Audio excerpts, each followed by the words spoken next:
अस्सलामुअलैकुम, welcome to my YouTube channel. कैसे हैं आप सब? उम्मीद करती हूँ कि आप सब खैरियत से होंगे। आज मैं आपके साथ बहुत ज़बरदस्त रेसिपी शेयर करने वाली हूँ, तो जी वीडियो को स्किप किए बगैर कंप्लीट वॉच करना है आपने।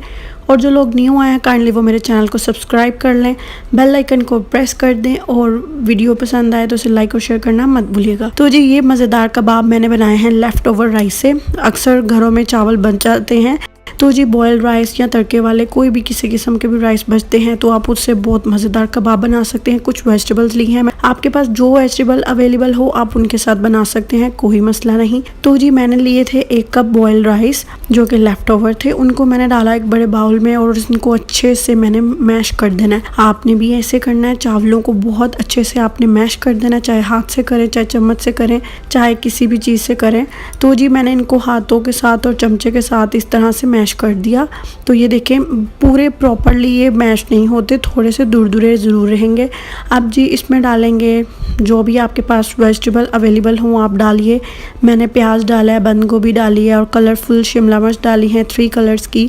तो जी इन सबको डाल दिया। डालने के बाद इन सबको अच्छे से मिक्स करेंगे और इसमें जाएंगे कुछ स्पाइसेस जो कि बहुत थोड़े से हैं। आपके पास जो सब्ज़ी अवेलेबल है आप इजीली वो डाल सकते हैं, कोई किसी किस्म का मसला नहीं है। तो जी 1 चाय का चम्मच भर के गया है इसमें काली मिर्च, 1 चाय का चम्मच गई है इसमें लाल कुटी मिर्च, आधी चाय का चम्मच डाला इसमें नमक और साथ में जा रहा है इसमें साबुत सूखा धनिया। फिर जी आधी चाय का चम्मच डाला इसमें गरम मसाला पाउडर, 1 चाय का चम्मच भर के डाला चाट मसाला ताकि ये चटपटे और मज़ेदार बने।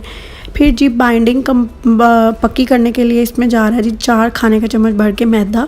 इससे क्या होता है कि इनकी बाइंडिंग बहुत अच्छी से होगी और ये आपस में जुड़े रहेंगे, टूटेंगे नहीं और इन पर किसी किस्म की कोई भी कोटिंग करने की हमें ज़रूरत नहीं रहेगी।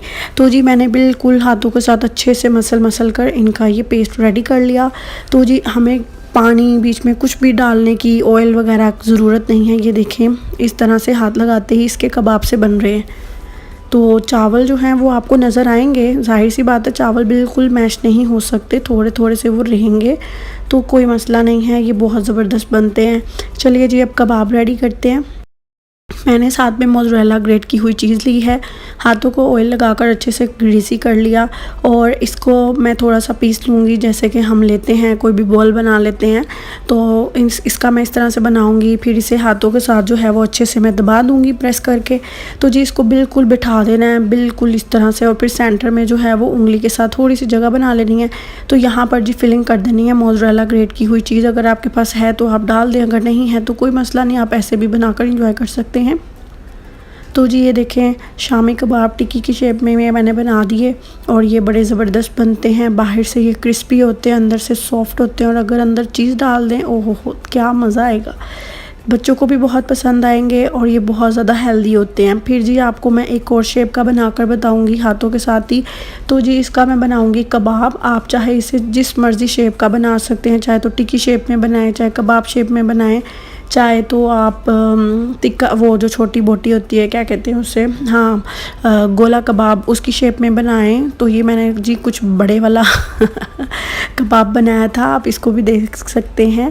तो मैंने कहा चले मैं आपको बताऊं, आप जिस मर्ज़ी शेप में बनाएं तो किसी को ये नहीं पता चलेगा कि ये चावलों के बने हुए हैं। जब आप इसका बिल्कुल इसको टिक्की फॉर्म में लाते हैं तो ये बिल्कुल पेस्ट जो है वो अच्छा हो जाता है। एक और आपको टिप बताऊंगी, अगर आपको वैसा बनाने में प्रॉब्लम हो रही हो, हाथ से बनाएंगे थोड़े से मोटे बनेंगे। अगर आप कोई क्लिंग रैप ले लेते हैं, उसको इस तरह से बिछाते हैं, उसके ऊपर ये रख कर इस तरह से इसकी कोटिंग करके आप कबाब बनाते हैं तो बहुत ज़बरदस्त और जल्दी से बन जाते हैं। तो जी मैंने इस तरह से क्लिंग रैप से काफ़ी ज़्यादा कबाब रेडी कर लिए और इनके ऊपर मैंने स्प्रिंकल कर दिया तिल, क्योंकि मेरे पास पड़े हुए थे तो मैंने कहा हमें वेस्ट हो रहे हैं तो चले मैं डाल देती हूँ। फिर जी मैंने इनको शैलो फ्राई करना है। शैलो फ्राई करने के लिए तवे के ऊपर मैंने 1 खाने का चमचा जो सालन वाला होता है भरकर वो डाल दिया जी ऑयल का, और मीडियम फ्लेम है। तो इसके ऊपर आपने इसको 10 मिनट तक फ्राई करना है, क्योंकि इसके अंदर हमने डाला हुआ है मैदा, तो मैदे को ज़रा पकने में थोड़ा सा टाइम लगेगा। तो एटलीस्ट आपको 8 to 10 मिनट्स लाजमी इनको फ्राई करना है। ईच साइड को आपने जो है वो 4 मिनट देकर फ्राई करना है। ठीक है जी, सबसे पहले मैं 4 मिनट तक इनको बिल्कुल भी हाथ नहीं लगाऊंगी, चमचा भी नहीं लगाना, कुछ भी नहीं लगाना आपने, बस आपने देखना और खुश होना है कि ये कितने ज़बरदस्त लग रहे हैं, कितने कलरफुल हैं। ऊपर से इनके ऊपर जो तिल डाले हैं वो कितने अच्छे लग लग रहे हैं। तो जी देखते देखते 4 मिनट गुजर गए तो मैंने इनकी साइडें जो हैं वो चेंज करनी शुरू कर दी। अब जी मैंने सभी की साइड चेंज कर दी। तो ये देखिए नीचे से ये पक चुके हैं, बस दूसरी साइड रहेगी, उसको भी मज़ीद 4 मिनट दूंगी तो वो भी पका लूँगी। फिर जी इनको पकाने के बाद जो है देखें इनकी चीज़ जो थी वो बाहर आ रही थी, अंदर फिलअप जो चीज़ की हुई थी। बहुत ज़बरदस्त टेस्ट आता है अगर आप चीज़ ऐड करेंगे। तो घर पे गेस्ट आते हैं, आप चाय के तौर पे, स्नैक के तौर पे इनको इस्तेमाल कर सकते हैं। तो कोई बंदा मान ही नहीं सकता कि भाई ये चावलों के कबाब हैं। एक बड़ी ज़बरदस्त रेसिपी है जो मैं आपके साथ शेयर कर रही हूँ। तो जी ये कबाब हो गया है रेडी, क्योंकि इसकी चीज़ भी बाहर आ रही है।